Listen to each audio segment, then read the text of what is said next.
सदन के अंदर जयराम के खौफ से मंत्रियों के छूटे पसीने। जयराम ने कहा, आपको विधायक बनाया गया है काम करने के लिए, ना कि टोक टाक करने के लिए। चुपचाप बैठो, हम किसी को बख्शेंगे नहीं, चाहे वो जो भी हो। सदन के अंदर सलमान खान और शाहरुख खान के लिए नहीं आए हो, समझे? आप लोग हल्ला करोगे, शायरी बोलोगे, कोई आपत्ति नहीं है। मैंने क्या 2 लाइन गीत सुनाए, इनके पेट में चूहा दौड़ने लगा। किसी को भी बख्शा नहीं जाएगा, सबका हिसाब होगा। जयराम ने सभी को उड़ा दिया। होश पहले आप वीडियो देखे।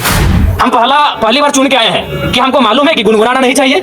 हम किससे सीखेंगे? हम तो देख रहे हैं सीपी सिंह जी शायरी पढ़ रहे हैं, सब मंत्री शायरी पढ़ रहे हैं, हिंदी वाला हिंदी में, उर्दू वाला उर्दू में शायरी पढ़ रहे हैं। तो हम जब शायरी माइंड है तो गाना भी गा सकते हैं। हम नया मेंबर हैं, सीधी बात है। तो वही हमने कहा कि अध्यक्ष महोदय, अगर बोल गुनगुनाना नहीं चाहिए तो संसदीय मंत्री खड़ा होकर जब उनका बारी आएगा बोल देते कि जयराम बाबू बोल गुनगुनाना नहीं है। हम अगला बार जब मेरा भाषण होगा हम बोल नहीं गुनगुनाएंगे।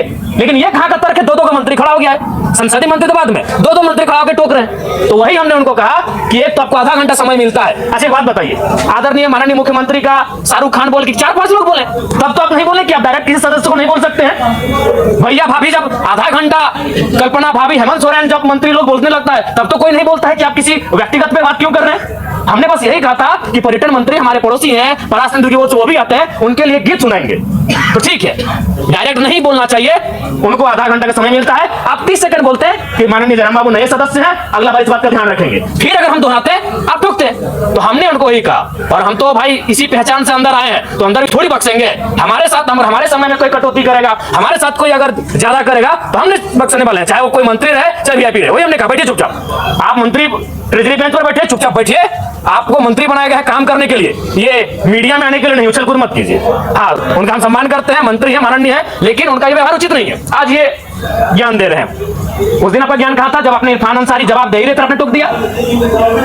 इरफान अंसारी जो शायद ध्यान आकर्षण था या अनुसूचित था या तारांकित प्रश्न था, किसी माननीय सदस्य के प्रश्न का उत्तर दे ही रहे थे, आप खड़ा होकर उनको टोक दिए।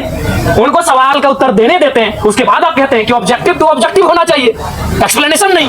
तब आपका संसदीय, अरे भाई नया चूंकि वित्त मंत्री जी अभी इलाज के लिए गए हैं, संसदीय मंत्री, इनको प्रभार मिला है, तो हमारे बड़े भाई माननीय भी उछल कूद करने लगे हैं, अपने आप को सदन से ऊपर ये लोग समझने लगे हैं। अरे इरफान भाई साहब का आदत है, उनको भाई मीडिया में बने रहने के लिए उछल कूद करना जरूरी है। जिस दिन उनका बजट पारित होगा उस दिन तो बोलेंगे ही, और बाकी दिन भी हल्ला, लोगों को टोकना, ये उनका परंपरा बन चुका है। बोलना हम यही चाहते थे, पर्यटन का बात था।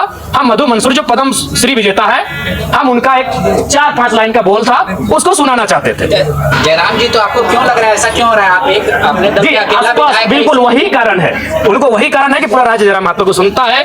इस व्यक्ति को, इस लड़के को यहाँ से नियंत्रण में रखा जाए, मुद्दों की बात करता है, जिन मुद्दों को कहने से लोग डरते थे। आज 25 साल हो गए, जादूगढ़ का मुद्दा सदन में आया था। मैं आपसे पूछता हूँ, आज अगर आप टाइगर जयराम को सपोर्ट करते हो तो प्यारा सा कमेंट करो, साथ ही साथ वीडियो को लाइक करो, चैनल को सब्सक्राइब करें। हम आपके लिए इसी तरह के वीडियो लाते रहेंगे। मिलते हैं अगले वीडियो के साथ।